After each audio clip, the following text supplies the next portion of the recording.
Assalamualaikum warahmatullahi wabarakatuh. Wow, teman anak muda, selamat pagi. Masih bersama Miss Nugra di sini ya, tapi dengan program yang berbeda. Tapi semangatnya harus tetap semangat pagi. Oke, kali ini di program Ramadan On Air bersama Fai Umsu, di mana program ini terselenggara atas kerjasama UMS FM bersama dengan Fakultas Agama Islam Universitas Muhammadiyah Sumatera Utara dan didukung penuh oleh Universitas Muhammadiyah Sumatera Utara. Dan kali ini narasumber kita, alhamdulillah masya Allah, ini udah bela-belain datang hadir, luar biasa sekali.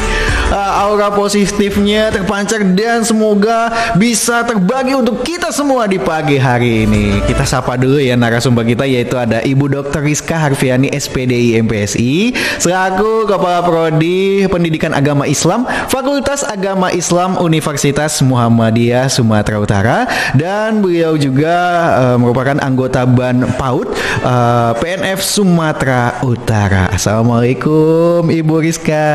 Waalaikumsalam warahmatullahi wabarakatuh. Sehat Mas Bes? Alhamdulillah sehat. Ibu Rizka sehat? Alhamdulillah sehat. Alhamdulillah sehat ya. Nah, untuk tema kita hari ini Bu terkait dengan puasa dan pengendalian diri. Nah, mungkin boleh sedikit Bu penjabarannya terkait dengan tema kita pada pagi hari ini, yaitu puasa dan pengendalian diri ini Bu. Oke. Assalamualaikum warahmatullahi wabarakatuh. Waalaikumsalam. Alhamdulillahirabbil alamin wa bihi nasta'in ala umuri dunya waddin.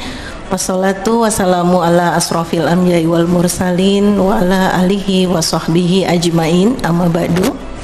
Puji dan syukur kehadirat Allah Subhanahu wa taala yang telah melimpahkan rahmat dan hidayahnya pada kita semua sehingga kita hingga saat ini masih dalam kondisi sehat walafiat. Salam dan salawat juga kita sampaikan pada junjungan kita Nabi besar Muhammad sallallahu alaihi wasallam. Semoga kita semua mendapat syafaatnya di yaumul akhir kelak. Amin ya rabbal alamin.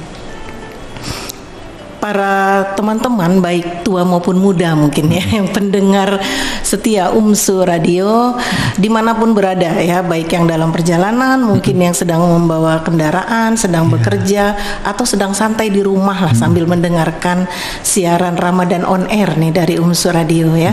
Kami berharap semuanya tetap dalam keadaan sehat dan tentunya masih tetap bersemangat ya dalam menjalankan berbagai aktivitas meskipun dalam keadaan berpuasa. Nah, para pemirsa yang dirahmati Allah Subhanahu wa taala, bulan Ramadan ini kan merupakan momen ya yang dinantikan oleh setiap umat Islam. Benar, Bu. Ya, jadi kedatangan bulan Ramadan ini merupakan anugerah sebetulnya, anugerah yang tidak tergantikan oleh apapun. Karena Ramadan itu merupakan pemberian terindah kepada umat Islam yang bertakwa. Ya, karena di bulan suci Ramadan setiap mukmin dapat menikmati indahnya kedekatan dengan Allah Subhanahu wa taala. Iya. Jadi kalau kita melihat narasi ya, baik itu di Al-Qur'an maupun hadis, itu keduanya itu secara tegas ya menggambarkan keindahan Ramadan yang begitu menggetarkan jiwa-jiwa orang yang beriman. Jadi Ramadan itu digambarkan tuh sebagai bulan dibukanya ampunan, gitu ya kan. Kemudian juga diturunkannya keberkahan dalam kehidupan. Kemudian Ramadan itu juga merupakan bulan amaliyah. Ya, kenapa bulan amaliyah? Karena setiap kebaikan di bulan Ramadan itu dilipat gandakan pahalanya. Dan masih banyak lagi lah gambaran keindahan tentang bulan Ramadan. Namun pertanyaan bagi kita sendiri sekarang ini sebetulnya bagaimana cara terbaik kita menjalani Ramadan agar keberkahannya itu dapat kita raih. Jadi pasti setiap kita kan punya pengalaman ya dalam menjalani Ramadan. Bahkan menyambut Ramadan itu pasti banyak pengalaman-pengalaman indah gitu yang sudah kita lalui. Kayak saya dulu itu Mas Bes, dulu saya kan pengelola PAUD ya. Iya, PAUD. Jadi saya punya siswa-siswa anak-anak usia dini gitu ya. Jadi kalau menyambut Ramadan itu saya suka ajak keliling kampung tuh. Nah, keliling desa saya namanya Desa Sukamaju. Keliling tuh bawa spanduk marhaban ya Ramadan. Wah, iya, kadang-kadang kita ajak naik odong-odong.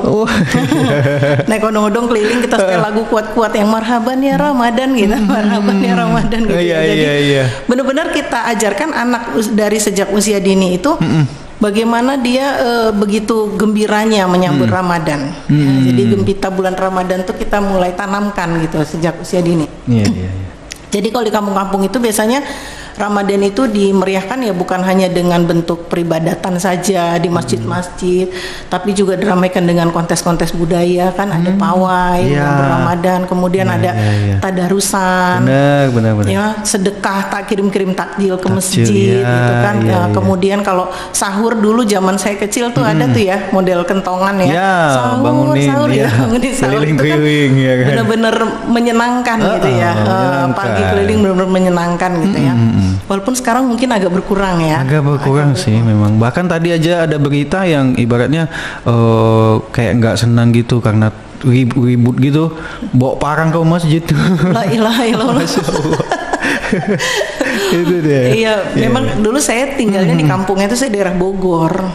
Kecil saya di daerah Bogor, jadi memang di kampung sih. Jadi suasana Ramadan itu benar-benar mengasihkan. Kita tarawih bareng gitu kan. Aduh, benar-benar zaman dulu pakai petasan-petasan lagi kembang api sekarang memang masih ada sih kalau tahun baru. Tapi sih kayak ibaratnya zamannya memang udah berubah ya Bu ya. Iya. Apalagi sekarang itu anak-anak pun sekarang udah mainnya wah meriam pipa itu Bu. Yang suaranya keras sekali lah pokoknya. Sekarang perang-perang sarung lagi ya kan. Iya benar. Padahal bahaya itu loh. Bahaya itu loh. Ya, perang sarung, petasan itu banyak korban ya. Cuman kayaknya kalau tradisi sekarang yang masih ada itu bukber ya. Buka puasa bersama karena tadi malam itu saya ke salah satu kafe itu penuh ya. Penuh benar-benar penuh remaja, anak-anak tanggungan, anak mahasiswa itu rata-rata bukber semua dengan geng-gengnya lah, kumpulannya. Ya senang juga sih masih mau memeriahkan ya. Iya sih. Banyak sih hal-hal positif seperti ada pawai obor juga kemarin juga kan menyambut Ramadan, luar biasa sih. Oke, mungkin kita masuk ya Bu ke pertanyaannya di hari ini. Belum Mas Be. Oh belum, masih ada penjelasan. Oh masih ada. Oke. Oh iya, ada kode tadi ya Bu ya. Iya masih ada. Jadi masih mau cerita ini tentang kegembiraan menyambut Ramadan. Iya kan? Bu ya. Jadi kalau misalnya kalau saya cerita di kalangan pesantren itu kan kalau santri-santri menyambut Ramadan itu kan dengan berbagai aktivitas keilmuan dan peribadatan ya. Iya. Jadi kalau di kalangan pesantren salaf itu kalau saya cerita nih Mas Ben daerah Cirebon gitu ya, di daerah Jawa Tengah, Jawa Timur itu ya tuh ada namanya momen penting di Ramadan disebut pasaran. Jadi pasaran itu biasa pasaran kitab kuning ya, yang diselenggarakan di pondok-pondok. Jadi selama 1 bulan penuh tuh para kiai membuka pengajian kitab-kitab tertentu ya, dia menghatamkan kitab tuh selama 1 bulan.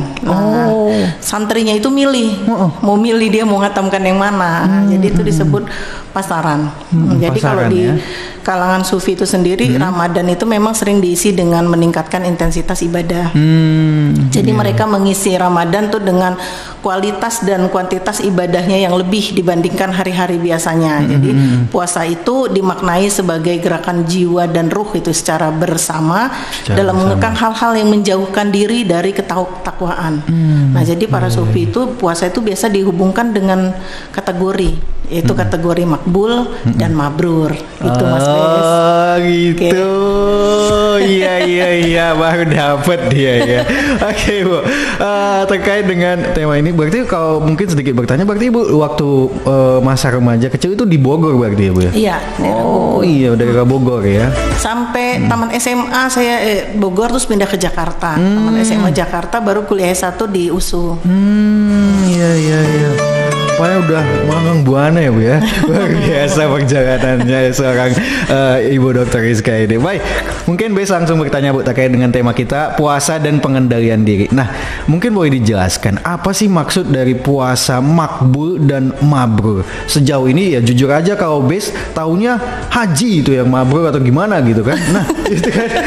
Ini kalau puasa makbul dan mabrur ini boleh dijelaskan Bu supaya untuk mencerahkan juga teman anak muda yang sedang mendengarkan juga. Iya, benar juga tuh biasa haji yang mabrur. Ya kan? Jadi kalau misalnya puasa makbul dan mabrur itu kan kalau dalam literatur ilmu tasawuf, kalau makbul itu artinya diterima. Okay. Jadi ibadah yang diterima itu ibadah yang makbul. Makbul. Tapi apakah yang diterima itu memberikan efek positif? Secara menyeluruh ya, secara holistik ya, efek positif secara holistik. Setelah menjalankan ibadah itulah yang namanya mabrur. Mabrur. Oh ya, jadi kalau puasa makbul itu diterima ya, puasa diterima manakala seluruh rukun syaratnya itu terpenuhi. Jadi seperti dia menahan diri untuk tidak makan, tidak minum, yang menghindari larangan-larangan puasa, itu dia diterima. Ya, itu diterima, itu artinya makbul. Nah, tapi setelah Ramadan itu ada nggak efek positif seusai menjalankan ibadah? Nah, itulah puasa mabrur. Nah, itulah puasa mabrur. Jadi kalau dari segi bahasa itu mabrur itu dimaknai sebagai efek holistik yang memberi dampak besar terhadap kualitas hidup dan iman seseorang. Jadi oleh karena itu semua ibadah mabrur itu sudah pasti makbul. Jadi kalau udah mabrur udah pasti makbul kan, diterima. Tapi belum tentu sebaliknya. Oh iya, benar. Yang makbul belum tentu mabrur. Ya, jadi boleh jadi tuh puasa kita itu sah secara syariah ya, tapi belum mabrur karena ada mungkin hal-hal lain yang tidak terpenuhi gitu ya selama menunaikan ibadah puasa. Jadi kemabruran sebuah ibadah itu tidak terkait dengan makbul atau tidaknya gitu ya. Karena kita lihat dulu ada nggak bekas atau jejak positif gitu yang melekat pada diri kita setelah melakukan ibadah itu. Jadi ada nggak perubahan pada diri kita setelah menjalankan ibadah puasa? Gitu. Efeknya lah berarti ya Bu ya. Jadi ibaratnya teman anak muda ya kan, kalau udah makbul itu belum tentu mabrur ya kan, bisa saja mengantur. Nah, kalau misalnya kamu itu puasanya ya bolong-bolong atau gimana, nggak menahan semuanya ya Bu ya, bisa saja nggak makbul juga kan gitu. Ayo, siapa yang pagi-pagi udah cek apa kuali? Yodoh, jangan ya. Bang masih pagi. Baik Bu, mungkin ke pertanyaan selanjutnya. Nah, bagaimana sih caranya supaya puasa kita mabrur tuh? Jadi gini, untuk memaknai puasa yang mabrur itu diawali dengan memahami tujuan puasa itu sendiri. Memahaminya ya. Memahami tujuan puasa itu sendiri kan sudah dijelaskan juga dalam Al-Qur'an ya. Al-Qur'an surat Al-Baqarah yaitu ayat 183 ya, auzubillahi minasyaitonirrajim, bismillahirrahmanirrahim, ya ayyuhalladzina amanu kutiba alaikumusiyam kama kutiba alal ladzina min qablikum la'allakum tattaqun. Jadi hai orang-orang yang beriman, jadi orang beriman yang dipanggil, yang beriman yang dipanggil ya. Diwajibkan atas kamu berpuasa sebagaimana diwajibkan orang-orang sebelum kamu untuk berpuasa agar kamu bertakwa. Jadi tujuannya itu la'alakum tatakun, jadi agar kalian meraih ketakwaan. Ya, jadi setelah puasa itu diharapkan kita bertakwa. Jadi itulah ya konsep takwa dalam ayat ini tuh merupakan bahasa lain terpenuhinya unsur makbul dan mabrur. Ya, jadi dalam ibadah puasa yang ditunaikan itu bagaimana seseorang setelah berpuasa itu lebih meningkat ketakwaannya. Ya, jadi untuk meraih puasa yang maksimum, puasa yang makbul dan mabrur, sudah barang tentu puasa itu harus dilakukan secara total. Totalitas ya. Gitu. Jadi ibaratnya bukan hanya pekerjaan aja yang harus totalitas ya. Ibarat puasa juga harus dong ya kan Bu ya. Nah, mungkin terkait kalau tadi udah caranya ya kan. Terus bagaimana kita bisa mengukur puasa kita itu mabrur atau tidak? Itu. Gimana kita bisa tahu sih puasa kita mabrur atau enggak ya? Jadi selain Allah dan malaikat yang mengukur ya. Sebenarnya yang mengukur kita mabrur ibadah puasanya itu mabrur atau tidak itu adalah orang-orang di sekitar kita. Orang-orang di sekitar. Iya, keluarga kita, teman-teman main, teman-teman kerja, itu sebetulnya mereka yang bisa mengukur. Jadi sebelum puasa mungkin dia jadi pemarah, tapi setelah puasa dia jadi berubah. Gitu. Apakah setelah berpuasa itu dia jadi memiliki sifat murah hati, lembut, kasih sayang gitu ya kepada sesamanya. Nah, itu sebetulnya tanda-tanda kemabruran pada diri kita. Tanda-tanda kemabrurannya. Oke. Iya, jadi sekarang itu sebetulnya yang perlu kita tanyakan mungkinlah pada diri kita sendiri ya, seberapa jauh kita melakukan perubahan mendasar seusai menjalani puasa sebulan penuh ini. Ya, jadi apakah bulan Ramadan ini bisa kita jadikan momentum untuk berubah?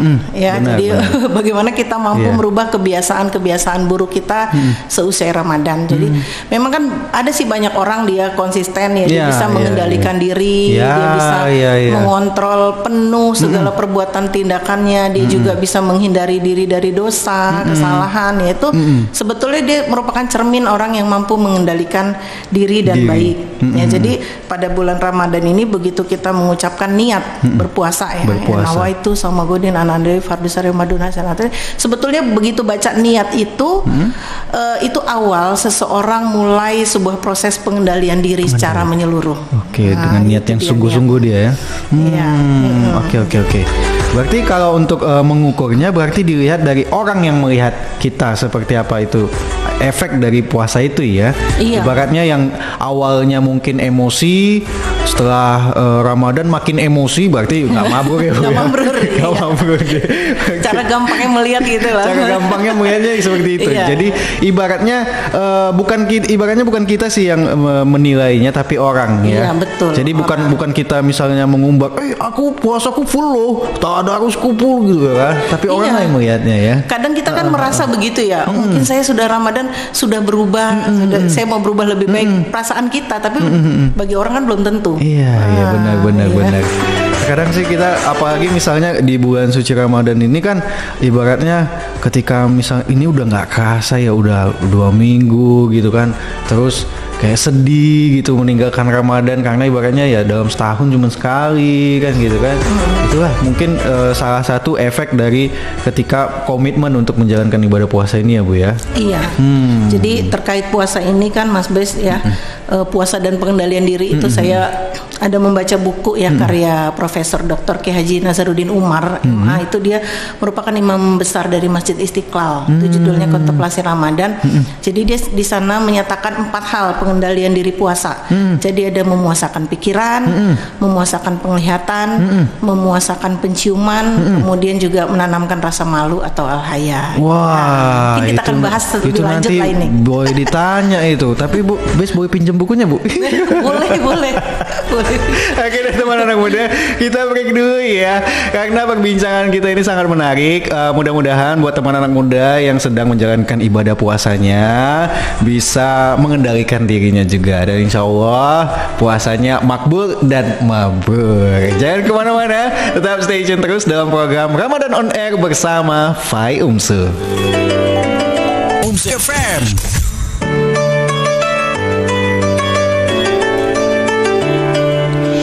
Ya teman anak muda, masih di Ramadan On Air bersama Fai Umsu, masih bersama dengan Bes Nugraha dan juga Ibu Dr. Rizka Harfiani SPDI MPSI selaku Kaprodi PAI Pendidikan Agama Islam Fakultas Agama Islam Universitas Muhammadiyah Sumatera Utara. Masih semangat ya Bu ya? Insya Allah masih kuat. Oke Bu, kita tadi udah Ibu memberikan kisi-kisi tadi terkait dengan buku yang Ibu baca, bagaimana memuasakan pikiran, penglihatan, penciuman dan al-hayya. Mungkin kita akan bedah satu-satu Bu. Nah, yang dimaksud dengan memuasakan pikiran itu apa sih Bu? Memuasakan atau memuaskan pikiran gitu? Memuasakan. Itu ya teman anak muda. Oke ya Mas Bes. Jadi kalau puasa itu sendiri kan dalam bahasa Arab itu kan memang artinya itu maksudnya bisa disebut dengan asaum atau asyam. Jadi secara etimologi itu memang arti puasa itu menahan diri. Ya, menahan diri dari melakukan sesuatu atau meninggalkan sesuatu atau menjauhi dan menghindari sesuatu ya. Jadi kalau di kalangan ulama makna ini hampir tidak pernah diperselisihkan sih gitu. Jadi kalau Abu Ubaidah sendiri berkata setiap orang yang menahan diri dari makan, minum, berbicara atau berjalan maka ia disebut asaum atau orang yang berpuasa. Gitu. Jadi kalau memuasakan pikiran itu sebetulnya ya baik buruknya puasa itu banyak ditentukan sejauh mana kita mampu mengelola pikiran. Kita. Jadi memang kita harus mengelola pikiran. Jadi kalau misalnya Mas Bes mungkin ingat ya kisah Nabi Musa dengan Nabi Khidir. Itu kan memang terdapat dalam Quran surat Al-Kahfi ya, ayat 70. Jadi Khidir berkata, jika kamu mengikutiku maka janganlah kamu menanyakan kepadaku sesuatu apapun sampai aku sendiri menerangkannya kepadamu. Kan udah dipesan ya. Udah dipesan. Ya, jangan nanya-nanya. Jangan nanya lah pokoknya ya. Tapi kan Nabi Musa ini kan berkali-kali gagal. Begitu lihat Nabi Khidir dia membolongkan perahu, dia tanya, loh kok dibolongkan nanti ya. Begitu lihat Nabi Khidir membunuh orang, dia kenapa bunuh? Begitu dia lihat Nabi Khidir membangun rumah, membangun tuh, loh kenapa dia 3 kali udah dikasih wanti-wanti, kalau 3 kali nanya kita pisah gitu kan. Jadi karena gagal berkali-kali, begitu yang ketiga nanya akhirnya kan berpisah nih. Nabi Khidir, berarti kamu nggak bisa gitu kan, nggak bisa untuk mengelola pikiran dia gitu. Jadi ternyata memang lebih mudah mengajak akal pikiran kita ini untuk aktif ketimbang diminta berhenti bekerja. Iya, jadi kan lebih mudah sebetulnya. Jadi memuasakan pikiran itu berarti membatasi diri untuk memikirkan hal-hal yang nggak bermanfaat itu. Jadi nggak usah kita pikirin hal-hal nggak bermanfaat itu. Maksudnya memuasakan pikiran ya. Apalagi kita dengan sengaja menggunakan pikiran untuk memikirkan hal-hal negatif. Nah, yang hal tersebut bisa merusak makna puasa itu sendiri. Gitu. Jadi memuasakan pikiran itu artinya itu gimana ya? Bukan puasanya, bukan pikiran ini dipuasakan, tapi istilahnya membatasi diri lah kita gitu, membatasi diri untuk jangan berpikir hal-hal yang negatif, jangan berpikir hal-hal yang nggak bermanfaat, itu karena itu nanti merusak ibadah puasa itu sendiri. Gitu. Jadi bukan berarti dia misalnya di rumah pelongo gitu kan. Woi kenapa kau? Pikiranku, aku ngosongin pikiran kan gitu kan.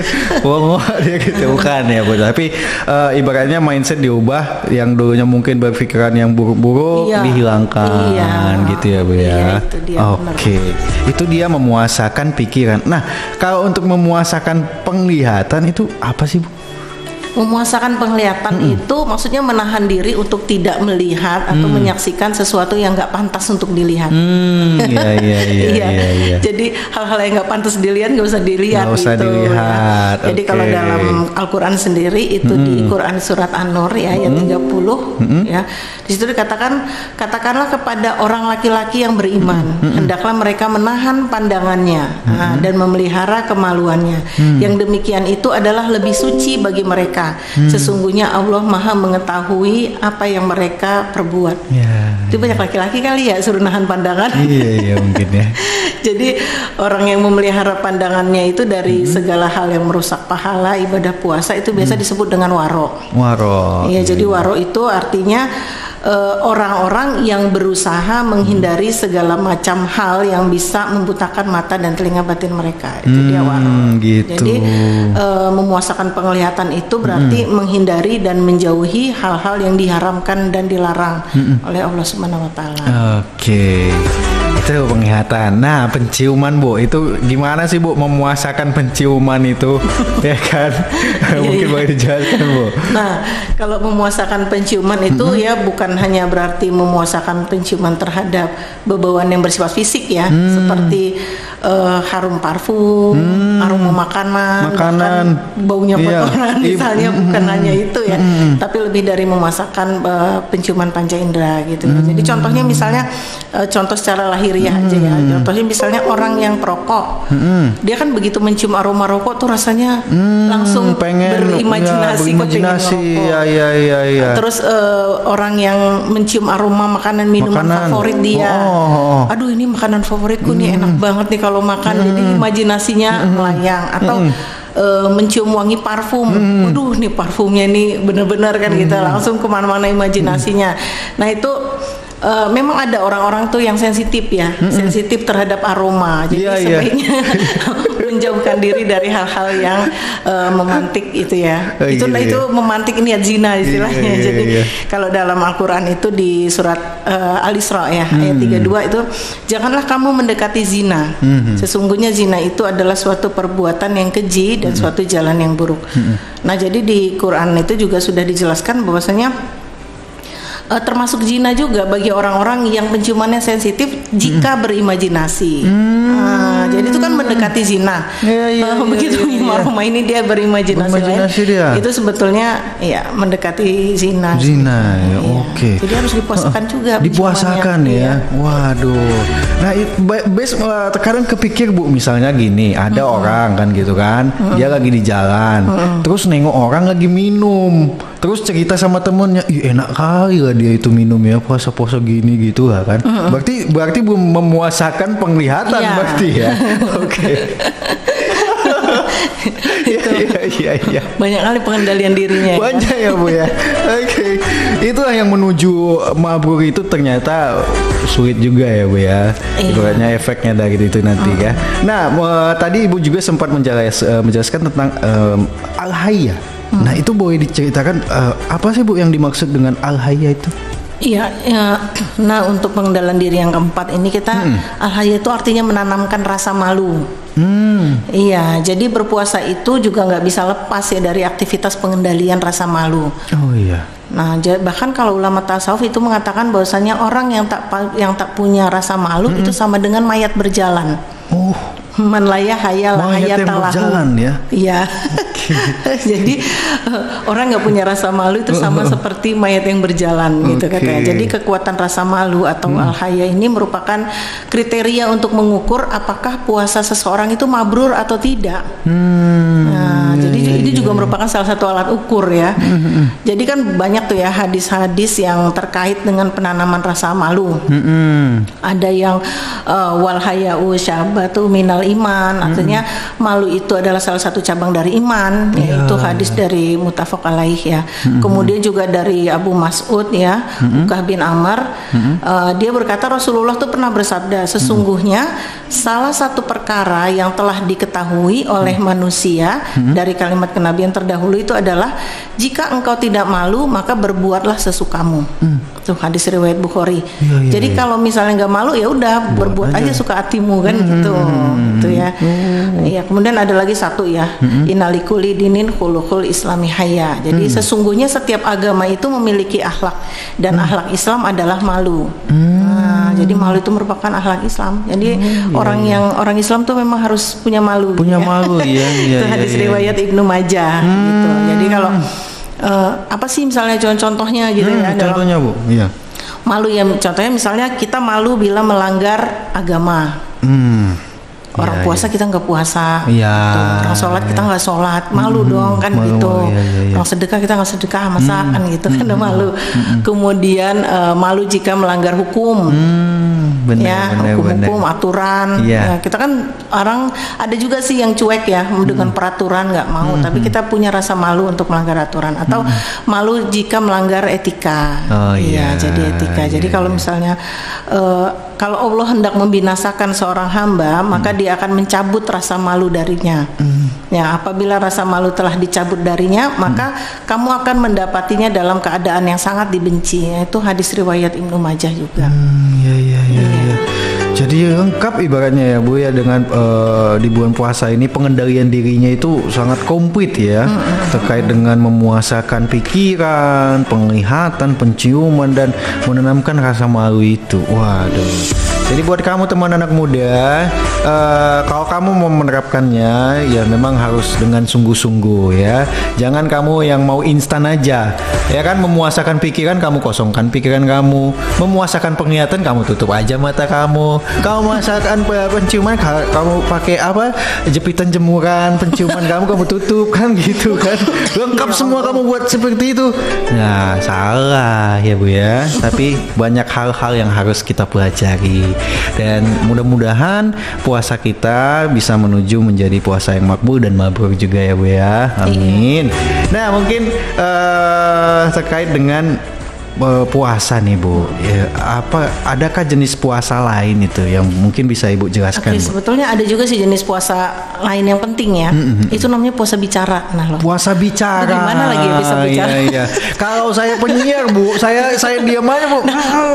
Makanya ini kita yang dimaksud puasa bicara itu gimana ya? Gimana sih Bu? Bukan kayak gitu kan Bu? Nanti saya bukan. Kacau deh kalau gitu. Kacau ya, tetap bicara. Kayak kami dosen gimana? jangan ngoceh sama terus. juga tuh ya. Modalnya dibicara ya. Ada ya kita public speaking. Oke. Jadi kalau kita lihat dari awal tema kita lah ya kan, Ramadan itu kan memang dibilang momen kita Momen, untuk ya. memperbaiki kualitas hidup ya, dengan mengembalikan kebaikan menjadi bagian dari hidup kita. Nah, Iya. apa itu dimulai dengan puasa bicara. Puasa bicara. Iya, puasa bicara. Jadi di samping pengendalian pikiran ya, juga amat penting bentuk konkretnya itu menahan mulut untuk tidak bicara. Menahan mulut untuk tidak Iya, bicara. apalagi jika, nah ini dia, jika pembicaraan itu menjurus pada ajakan yang berpaling menjauhkan diri dari Allah Subhanahu Wa Taala. Iya, Jadi kalau iya. misalnya bicaranya mendekatkan diri pada Allah, nggak apa-apa. Tapi kalau Oke. dia bicara ajakan menggibah, yang ya kan, menggosip, waduh, iya jangan. Jadi kalau berbicara itu kan memang sangat mungkin membawa manusia pada sifat lalai. Ya, jadi ketika kita banyak bicara itu, kalau misalnya kita bicaranya bagus, kita mungkin mendapat apresiasi, kita mendapat pujian, Iya, tapi iya, justru iya. itu bisa membawa kita pada kesombongan. Oh, iya. Ya, jadi dengan kata lain, berbicara meskipun baik, tapi kalau berlebihan itu sangat mungkin bisa melahirkan sifat negatif juga. Ya, jadi terlalu banyak bicara itu bisa menyedot energi spiritual ke level bawah gitu. Jadi bukannya ke level yang lebih tinggi, tapi memang ke level yang lebih bawah. Ya. Jadi kalau bicara itu memang kan merupakan hak paling dasar yang dimiliki oleh manusia. Yeah. Namun kalau bicaranya melampaui batas, ya. kemudian itu juga bisa mengancam ya. Nah itu malah lebih payah gitu ya. Jadi kalau misal di sini kita lihat ada hikmah ya, kenapa Allah memerintahkan Maryam untuk berpuasa, kecuali menahan diri untuk tidak berbicara. Itu terdapat dalam Quran surat Maryam ayat 26 ya. Maka katakanlah, sesungguhnya aku bernazar untuk berpuasa karena Tuhan yang Maha Pemurah. Maka aku tidak akan berbicara dengan seorang pun pada hari ini. Jadi Maryam itu memang ada puasa berbicara. Karena gini, hampir penyesalan dalam hidup itu kan terjadi karena mulut. Ya, jadi pembicaraan yang tidak terkendali ya, jadi hampir separuh dosa lahir itu dari mulut. Ya, hampir setiap hari mulut itu banyak menelan korban. Ya, seperti membicarakan aib. Benar. Ya kan, berbohong.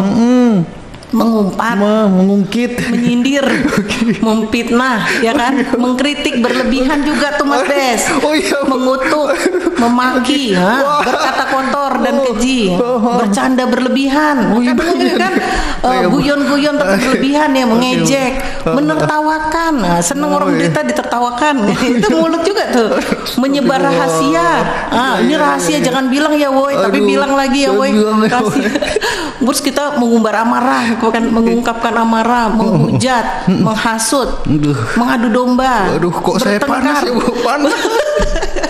Membicarakan batil, sumpah palsu, pokoknya banyaklah dari mulut itu yang memang membawa penyesalan.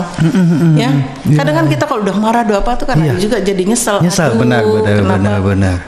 Kenapa kayak gini gitu. Jadi tapi yang dimaksud bicara di sini bukan hanya bicara langsung ya, bisa juga dia merupakan tulisan, komputer, ketika body language, melalui media sosial. Nah itu lagi lebih parah ya kan. Itu lebih jadi menyampaikan pesan-pesan yang berlebihan, hoak-hoak lah mungkin gitu, walaupun dalam tidak bentuk lisan, tapi itu juga sebetulnya termasuk harus dipuasakan juga.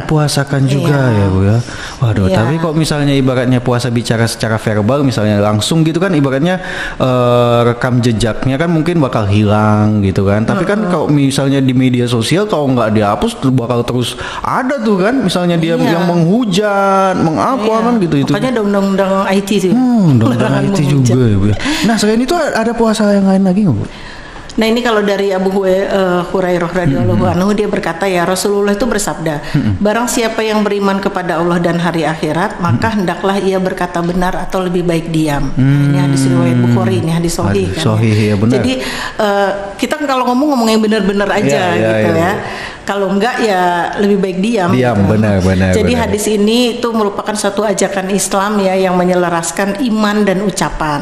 Jadi iman yang telah diikrarkan melalui syahadat ya harus dipercantik dengan tampilan lisan yang sopan dan menyejukkan. So dalam ya Kemudian bagi mereka yang telah menyatakan keislamannya lalu diikuti dengan kecakapan dalam menjaga ucapan ya, ia telah menjabarkan nilai-nilai keimanan tersebut gitu. Jadi kalau misalnya terkait puasa bicara sih sebetulnya memang banyak sih ya, Banyak bagaimana ya. kita bijak menyikapi informasi kan gitu. Kan sekarang informasi luas ya, banyak banget kita dapat dari mana-mana. Kita kan memang harus bijak menyikapi informasi, itulah biasa kita kenal dengan literasi digital. Literasi ya. digital, iya benar-benar. Kemudian bagaimana kesantunan kita dalam berkomunikasi gitu Jadi ya. gitu Bu. sih Mas Bes. Oke, baik. Berarti itu ya puasanya banyak yang dipuasakan gitu kan. Nah mungkin kan terkait dengan puasa dan pengendalian diri. Tadi kita di awal juga ada puasa makbul dan efeknya itu puasa mabrur. Dan terkadang kan mungkin setiap orang kan imannya berbeda-beda. Kadang ada yang stabil juga, terkait dengan lingkungannya juga kadang kan gitu. Nah mungkin tips dari Ibu Rizka itu seperti apa sih untuk menjaga seorang umat Islam agar tetap konsisten dalam imannya itu? Oh, kalau saya sih sebetulnya jawabannya satu aja itu Mas. Satu ya. Ihsan gitu ya. Ihsan ya. Iya. Kalau saya ya guru PAUD ya. Boleh nyanyi dikit ya kan? Boleh nyanyi. Boleh, Bu. Jadi saya kalau pengen dengar kami juga tuh kalau suara misalnya Ibu Rizka ya. anak-anak RA itu, enggak, suara saya nggak bagus. Suara saya nggak, kalau jadi bagus saya jadi penyiar kan. Iya benar juga. Jadi kan ada yang namanya ihsan tuh ya. Jadi lagunya gini. Allah Maha melihat semua perilakumu, Allah Maha mendengar semua perkataanmu. Ayo kita waspada, jangan berbuat dosa. Ingat-ingatlah selalu Allah mengawasimu gitu. Jadi kalau kita selalu ingat ya, kalau kita ihsan ya, selalu ingat bahwasanya mau berbuat sesuatu, oh ya Allah lihat. Mau berkata salah, aduh Allah dengar, ya kan. Jadi kita merasa selalu diawasi. Iya. Diawasi Allah. Jadi saya tuh juga dulu gitu waktu remaja. Dulu kan saya remaja di Jakarta. Dulu zaman-zamannya ke diskotik gitu. Saya nggak pernah loh, sekalipun saya nggak pernah. Jadi kalau diajak temen, saya gini takut. Aduh, nanti saya kalau ke sana, kalau saya mati di sana gimana ya? Nanti kalau Allah lihat atau malaikat menyaksikan nanti gimana ya? Jadi saya nggak pernah mau gitu, nggak pernah mau. Kadang padahal teman-teman deket itu hobinya kan ke sana karena namanya lingkungan Jakarta ya. Ayolah, cuman saya selalu takut aja ya karena merasa Allah mengawasi kita. Jadi kalau misalnya kita iman tadi, bagaimana iman turun naik kata Mas Bis? Iman itu kan artinya percaya ya. Jadi kalau kita percaya Allah selalu melihat, Allah selalu mengawasi kita, insya Allah tuh kita iman kita terjaga, terkendali. Jadi memang setiap orang tuh turun naik. Udah berapa bulan tadi kata Mas Bes, udah berapa bulan dia puasa bagus, tiba-tiba berubah. Itu makanya Ramadan tiap tahun ada supaya kayak apa ya, recharge kembali ya. Dicas lagi. Jadi tiap tahun Ramadan ada. Jadi yang udah agak belok dikit dilurusin, belok dikit dilurusin gitu benar. Wah, luar biasa pagi hari ini ya buat para mahasiswa-mahasiswi FAI UMSU. Mungkin di kampus, di ruangan belum pernah mendengar Ibu Rizka nyanyi. Bisa nanti ya. Jangan tutup kuping tapi. Mungkin terkait dengan waduh, udah hampir menuju closing nih. Mungkin terakhir Bu, kalau bisa sejam lagi ya. Aduh, mungkin terakhir Bu, closing statement terkait dengan tema kita pada hari ini, puasa dan pengendalian diri. Silakan Bu. Oke, terima kasih Mas Bes atas kesempatannya ya hari ini. Nggak sengaja, nggak terasa gitu ya. Nggak terasa. 1 jam nggak terasa ya. Ya mudah-mudahan berkah dan bermanfaat lah ya acara ini. Jadi kalau closing statement itu gini, Ramadan itu adalah waktu yang tepat untuk kembali menata akhlak Islam ya agar terus melekat pada kepribadian kita. Jadi jadikanlah momentum Ramadan ini sebagai media kita untuk mengendalikan diri, ya memuasakan pikiran, penglihatan, ya penciuman, termasuk menanamkan rasa malu dan berbicara tadi yang sudah kita bahas. Jadi Ramadan itu harus benar-benar dijalani sebagai bagian dari proses pengembalian hakikat diri sebagai makhluk yang beradab. Tuh, jadi semoga Ramadan tahun ini membawa perubahan mendasar bagi kita untuk menjadi manusia yang lebih baik. Gitu. Baik, itu dia ya Bu ya. Iya. Wow, luar biasa sekali ilmu yang disampaikan oleh Ibu Dr. Rizka Harfiani, SPD MPSI. Alhamdulillah bis cukup menjadi lebih mengerti lagi ya kan.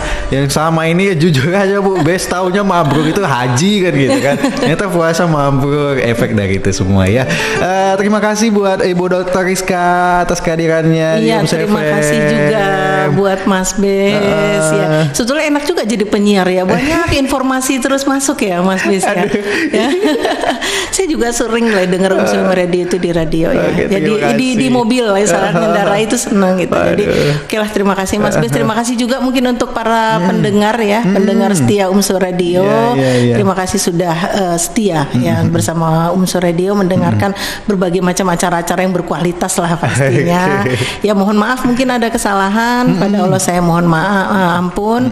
Saya akhiri ya Mas Bes. Ya, Billahi taufiq Bu. walhidayah. Assalamualaikum warahmatullahi wabarakatuh. Waalaikumsalam warahmatullahi wabarakatuh.